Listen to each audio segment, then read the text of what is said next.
Vous savez, le Rwanda, c'est un pays qui vient de loin. Il y a plus de 2 décennies, vous savez qu'on a affleuré l'extinction. Et ce qui nous a marqué, c'est que nous avons voulu remonter, et ensemble. Et on a essayé de faire pas mal de choses. Les besoins étaient immenses. Et on a fait des priorités, on a fait aussi des choix politiques qui nous ont permis de réaliser notre unité. On a cherché à avancer par l'unité parce que le génocide, c'est la négation extrême de l'unité, de la volonté de vivre ensemble. Et donc, on a cherché à reconstruire et à reconquérir notre unité. Ce n'est pas encore fini, mais on a beaucoup avancé. Deuxième chose, vous savez, la sécurité, c'est un impératif à ne pas manquer, autant dans un pays, sur un continent, même sur un village et dans une famille. Donc pour nous, la sécurité, c'est un bien qu'on doit chercher par tous les moyens et qu'on doit garder jalousement. En famille, on en a besoin, sur les villages, on en a besoin, dans les communautés, mais dans le pays. Et enfin, on a essayé, vous savez, le Rwanda, c'est un pays qui, dans 20 ans, on a essayé de faire tout ce qu'on pouvait sur le plan économique, socio-économique en fait. Et nous avons pu tripler notre GDP en 2 décennies, c'est quand même une avancée. Cela étant dit, nous avons encore beaucoup de défis. Nous avons encore beaucoup de défis, donc... Et ce qui ne nous manque pas encore, c'est aussi la volonté de voir les surmonter et les surmonter ensemble, ensemble comme nation, ensemble comme peuple africain, ensemble aussi avec nos amis africains. Je pense qu'il y a beaucoup d'aspects qui nous ont permis de réussir. Entre autres, nous avons pu très rapidement nous reconstruire en termes de... Nous avons pu forger un consensus national. Pas seulement politique, mais un consensus national sur les priorités et sur les impératifs de survie et sur les impératifs de développement. Ça a marché. Ça a marché pourquoi? Parce que un pays, c'est une organisation en quelque sorte aussi macro, mais un pays, c'est quelque chose qui se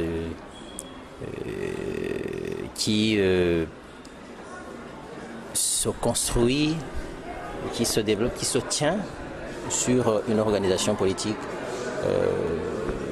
ou disons sur une structure politique, donc en leadership. Nous avons eu un leadership qui a su organiser tout le pays autour des choix stratégiques qui s'imposaient, qui avait une vision pour tous les Rwandais et qui a fait siennes les priorités d'unité, de sécurité. Et deuxième chose, je crois qu'on avait une volonté inouïe de faire la différence, de faire en sorte que notre avenir soit différent de notre passé, de faire en sorte que le plus jamais ça puisse vraiment s'installer dans notre pays. Et nous avions une volonté politique de rallier les communautés rwandaises de tous bords à cet idéal du vivre ensemble, à cet idéal d'avoir un pays qui est fondé sur des valeurs républicaines, mais aussi des valeurs... La valeur fondamentale pour nous était que ce pays appartient à tout le monde, à tous les Rwandais. Et donc, quel que soit le grand chantier qu'on va entreprendre, il est impératif qu'il soit accepté, en tout cas qu'il soit présenté à tout le monde et qu'on puisse avoir le maximum d'adhésion possible. Donc, le politique et le social se sont mis ensemble.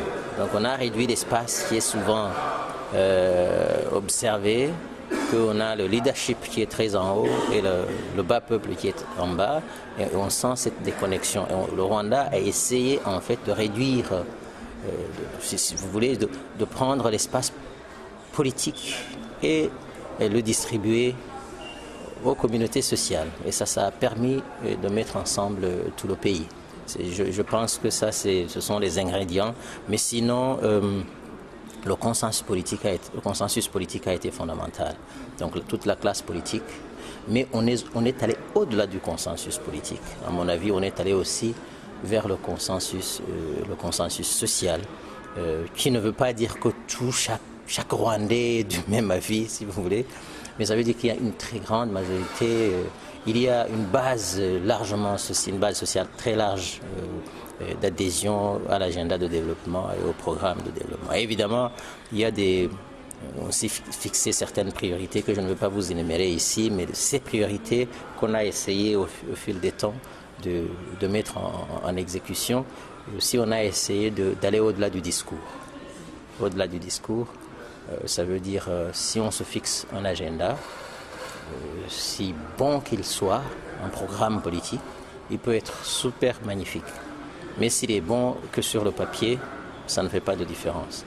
Donc il était impératif que notre capacité de mettre en exécution les programmes qu'on s'était fixés était fondamentale. Et pour cela, on avait besoin beaucoup de la population. Et on a mis en place les mécanismes et les stratégies de différentes sortes pour pouvoir avoir le maximum possible de la population qui est impliquée dans ce qui se fait, le maximum possible de la population qui a la voix, qui a sa part.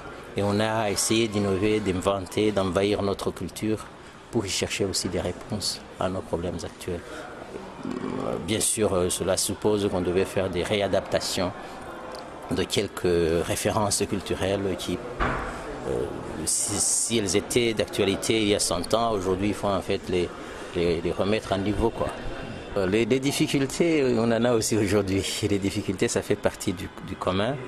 La première difficulté, c'était la taille des défis. C'était la première difficulté. Les défis étaient énormes. La deuxième difficulté, on n'avait pas de ressources. Donc il y a 20 ans, plus de 80% de notre budget, ça venait des bailleurs. Aujourd'hui, on a réduit ce pourcentage à moins de 40%.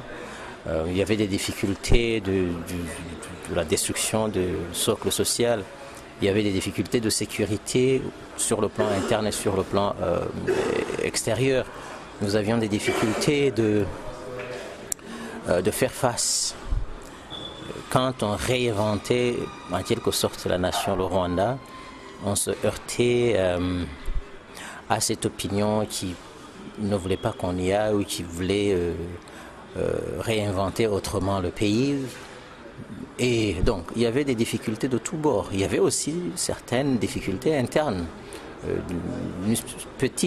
Progressivement, ces difficultés internes se réduisaient, mais quand même, il y en avait qui pensaient qu'on ne devait pas faire comme on a fait, et que peut-être qui pensaient qu'aussi on devait se laisser guider par les bienfaisants de l'extérieur. Et donc on a essayé de balancer les difficultés, les opportunités, mais ce qui ne nous a pas manqué, c'était la volonté de réussir. Ça, c'était une ressource, c'est une volonté inouïe, et ça, on sentait que non, ça ne peut pas continuer comme ça. Et donc, on a continué à évoluer avec ces difficultés, à les gérer, et à les gérer ensemble, à chercher des solutions ensemble, à discuter, et même quand on n'était pas d'accord, à revenir le lendemain sur la table de négociation, parce que le consensus et le dialogue politique font partie de notre fondement, de nos fondements de notre système, des fondements de notre système politique.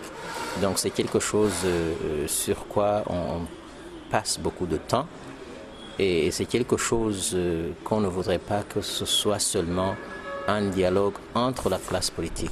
Donc ce consensus, ce dialogue, c'est la réinvention du Rwanda actuel. Je veux que l'espace politique soit occupé par les gens, pas seulement par ceux qui occupent des postes de responsabilité, mais par les communautés, par les citoyens.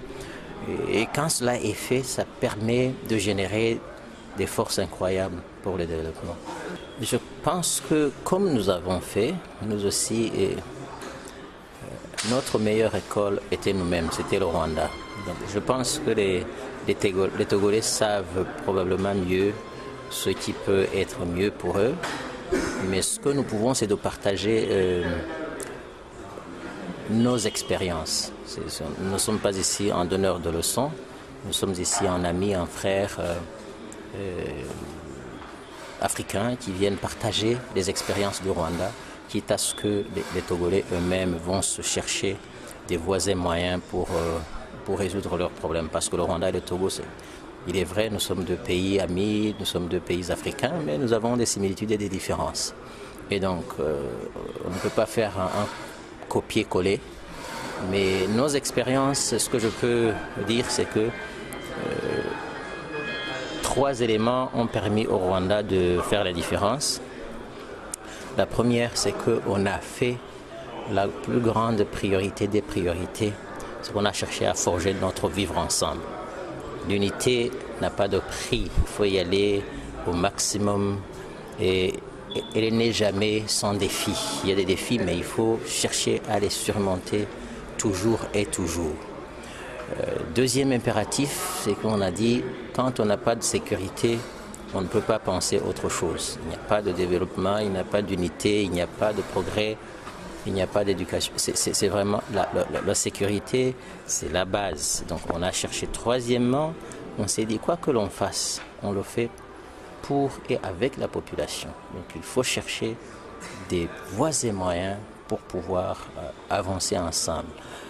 L'autre point qui a été assez essentiel pour nous, c'est qu'on s'est dit, est-ce qu'il n'y a pas moyen de rechercher des solutions endogènes? Donc, est-ce qu'on ne peut pas exploiter aussi nos ressources intangibles, la culture?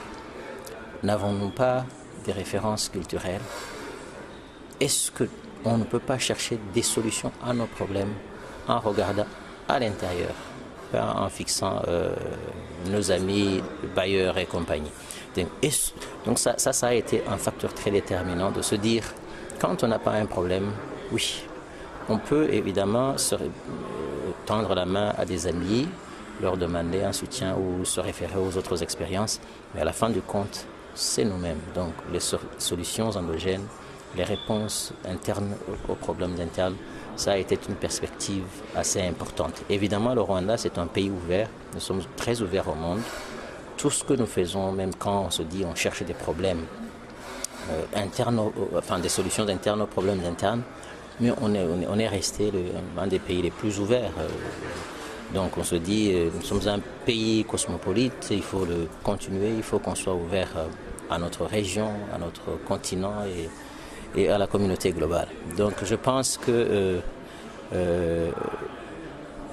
la volonté de réussir, la volonté de chercher des solutions endogènes, la volonté de la classe politique à vouloir avancer avec les communautés et la population, ça jette les jalons, les bases qui vous permettent d'amorcer d'autres politiques aussi importantes, par exemple la décentralisation, par exemple la redevabilité. Il est impératif que nous cherchions à avoir l'assainissement des ressources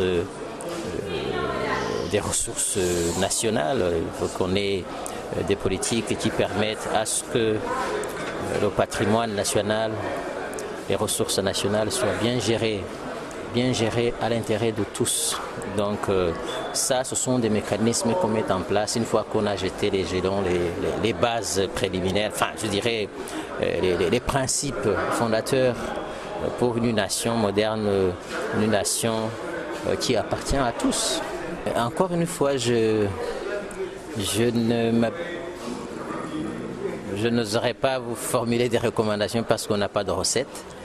Et je ne pense pas connaître mieux le Togo que les Togolais. Ce que je peux faire référence à ce qu'on s'est recommandé nous-mêmes ou bien au choix qu'on a fait. Donc on s'est dit, tout ce que nous faisons, le vivre ensemble, je vais le répéter, le vivre ensemble c'est fondamental. Mais nous pensons que nous avons beaucoup plus de force et de capacité en nous-mêmes que probablement la plus grande partie de ces capacités n'est pas exploitée.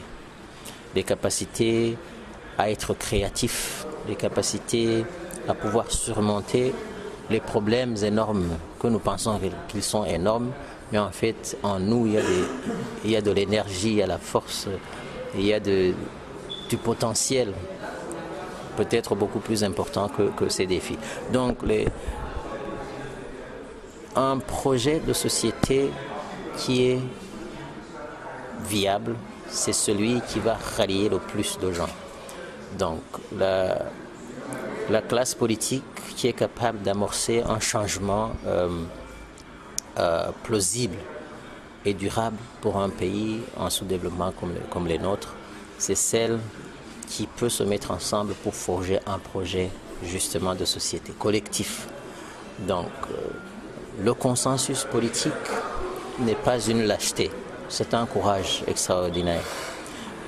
Le dialogue, accepter de vouloir avancer sans toutefois forcer son point de vue, mais chercher à avoir un consensus, un juste milieu qui est acceptable à tous, c'est quelque chose qu'on a trouvé dans notre contexte, a été très fondamental. Même quand on n'a pas eu le maximum que l'on voulait au début, mais à partir du moment où on avait un minimum, mais qui était sur lequel on se mettait d'accord, ça devenait un projet de société, ça nous a permis d'avancer.